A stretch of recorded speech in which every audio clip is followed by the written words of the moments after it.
Ang pulong sa Ginoo sa Roma 12 bersikulo 9 nag-ingon, "Pag matinud-anon kamo sa inyong paghigugma, likayi ang dautan ug hupti ang maayo."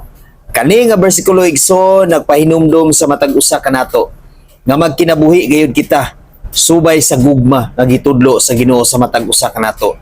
Tungod kay kung matinud-anon ang atong paghigugma ngadto sa Ginoo, matinud-anon usab ang atong paghigugma ngadto sa atong isig katawo.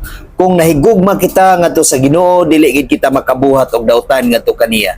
Dili gid kita magpasipala og sulti ngadto kaniya. Dili gid kita magsulti og dautan. Dili kita magsulti og mga dili maayo og dili makapahimaya ngadto sa Ginoo. Ingon ana usab ang atong gugma ngadto sa atong isig katawo igsoon. Kung tinuod ang imong gugma ngadto sa Ginoo igsoon, mahimo usab ikaw nga mahigugmaon ngadto sa imong isig katawo.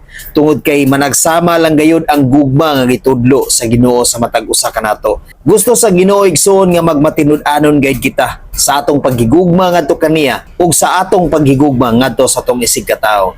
Tungod kay kung matinud-anon kita igsoon, dili gid kita makasulti og dili maayo ngadto sa atong isig katawo. Dili kita makadaot, dili kita makabalikas, dili kita makatunglo ngadto sa tong isig katawo kun nagmatinud-anon ang imong gugma. Tungod kay ang gusto sa Ginoo igsoon nga mahitabo sa tong kinabuhi, nga atong buhaton sa tong kinabuhi, ato gayong likayan ang mga sinultian, mga binuhatan nga dili maayo ngadto sa tong isig katawo, o gusto niya nga ang atong huptan mga maayo nga mga word nga mogawas sa tong baba, o kita ang mahimo nga panag-ingnan, kita ang mahimo nga maayo nga modelo isip iyang katawhan. God bless sa tanan.